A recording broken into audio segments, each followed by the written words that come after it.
Sir, आप आध्यात्मिकता के बारे में इतना जानते हैं, आपकी इतनी समझ है, तो मेरी एक जिज्ञासा हो रही है कि आप आध्यात्मिकता को सरल शब्दों में कैसे समझाएँगे जिससे एक साधारण इंसान को इसमें रुचि पैदा हो और उसको इच्छा हो कि वो उसको अपने जीवन में सम्मिलित करे?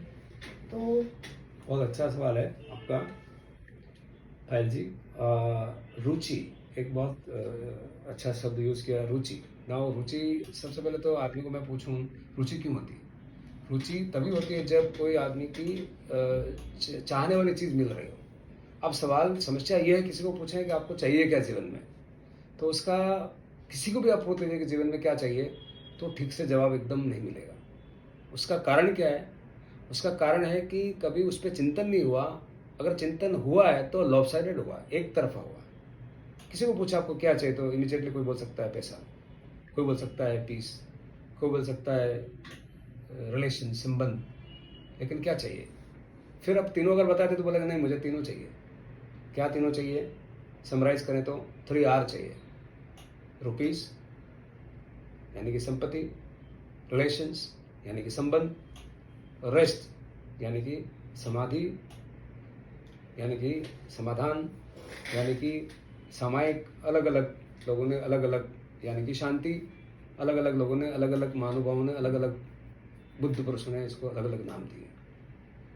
ये तीनों कैटेगरीज एक साथ अगर बोलेंगे तो पूर्ण, टोटलिटी और होलिस्टिकली।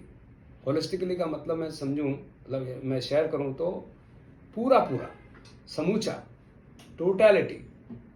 इन्हीं कॉन्सेप्ट्स को आज की तारीख में हम जैसे बोलते हैं क्वालिटी पर्सपेक्टिव से टोटल क्वालिटी मैनेजमेंट। तो टोटल क्वालिटी और क्वालिटी में फ़र्क क्या है? शुरुआत तो क्वालिटी से हुई, प्रोडक्ट क्वालिटी। अब प्रोडक्ट क्वालिटी अगर टाइम पे नहीं आया तो प्रोडक्ट क्वालिटी क्या काम की? यानी कि प्रोडक्ट क्वालिटी समय पर आनी चाहिए, और समय पे भी यार उस पैसे में, जिस पैसे में मुझे चाहिए उसमें नहीं मिलती है तो क्या काम की? तो उस पैसे में मिलनी चाहिए। वो पैसे मिलने के बाद भी अगर लोगों का कंपनी में काम करने की ग्रोथ नहीं होती है तो क्वालिटी क्या काम की? तो टोटलिटी में सोचना मतलब क्या हुआ कि ऐसी प्रोडक्ट क्वालिटी जो टाइम पर जाए और ऐसे पैसे में जाए जो कस्टमर देने के लिए तैयार हो, और उसी में से प्रॉफिट भी मिलना चाहिए कंपनी को, जिससे मैनेजमेंट सेटिस्फाई हो और एम्प्लॉय की तनख्वाह भी बढ़नी चाहिए, तब टोटल क्वालिटी हुआ ना। तो आदमी टोटलिटी मिस कर देता है। ऐसे ही स्पिरिचुअलिटी में बहुत बार अपन क्या है, मैं कौन हूँ, एक बहुत बहुत बार पूछा हुआ सवाल। अलग अलग महानुभावों ने, अलग अलग बुद्ध पुरुषों ने अलग अलग तरह से बताया। मैं बॉडी हूँ, मैं बॉडी हूँ, तो फिर उसको जलाया क्यों जाता है? तो कुछ तो निकल जाता है, निकलने के बाद में तुरंत 1 घंटा भी घर पर नहीं रखा जाता है, और उनको लोग बोले उनका बच्चा ही जलाएगा, और ले जाओ ले जाओ ले जाओ। अगर बॉडी ही होता तो जलाना क्यों? और अगर सोल ही होता, मैं आत्मा हूँ, तो दुकान पर कौन आत्मा जाती है? तो आत्मा है तो दिखती क्यों नहीं है? इस तरह के सवाल हो सकते हैं, and so on. So the issue is, anyone is not thinking holistically. और होलिस्टिकली मतलब, होली शब्द आपने सुना होगा, पवित्र। पवित्र का सही माने यही है कि जो आदमी पूरा पूरा और समूचा, समूचा सोचता है। पूरा पूरा सोचना वही स्पिरिचुअलिटी है, वही होलिस्टिक व्यू टुवर्ड्स लाइफ है। तो संबंध भी चाहिए, संपत्ति भी चाहिए, और शांति या समाधि भी चाहिए। ये तीनों एस्पेक्ट मिलते हैं तब। सिमिलरली अगर आप बिजनेस कॉन्टेक्स्ट में देखें, किसी को पूछें कि आपको बिजनेस में क्या चाहिए, ग्रोथ। ग्रोथ किसी को, मैंने इतने सारे एंटरप्रेन्योर्स देखे हैं, ग्रोथ को लोब साइडेडली देखा है और ज़बरदस्त नुकसान हुआ है। कंपनी बंद तक हो चुकी है, बर्बाद हो चुकी है, ऐसे बहुत सारे एग्जाम्पल है। या इन अदर वर्ड्स उतना नहीं लाभ ले पा रहे जितना उनके एफर्ट से मिलना चाहिए। क्यों ऐसा होता है? ग्रोथ का मतलब सेल्स बढ़ाना, सिर्फ सेल्स बढ़ाना तकलीफ है। ग्रोथ का मतलब बॉटम लाइन बढ़ाना या प्रॉफिटेबिलिटी बढ़ाना। आप छोटा एक 10 आइटम बेच पाओ तो प्रॉफिटेबिलिटी शायद बहुत अच्छी हो सकती है, 30% भी हो सकती है, 50% भी हो सकती है, बट उससे आपका पूरा नहीं हो पाएगा। तो क्या करना है?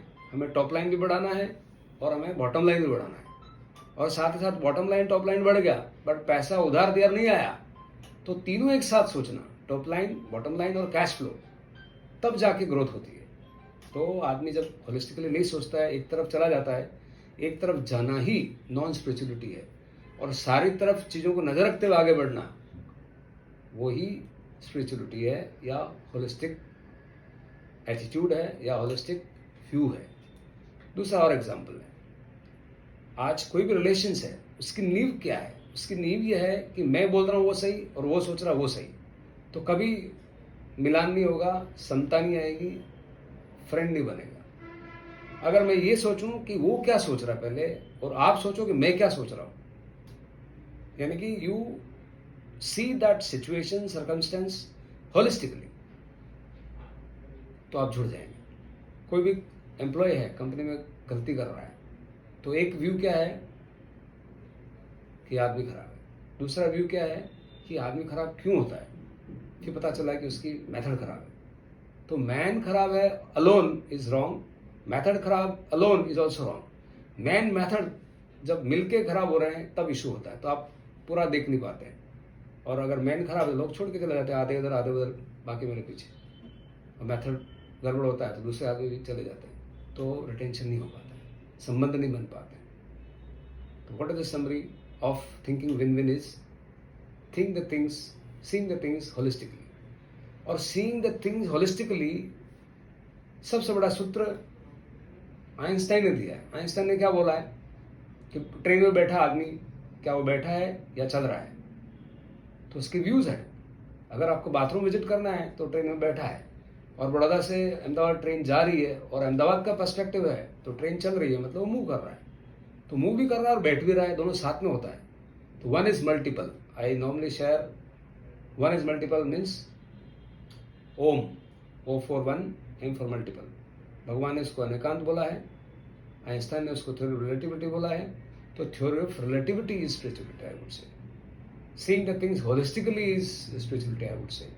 And if you don't understand this, you might lose business, which is sampati, profits.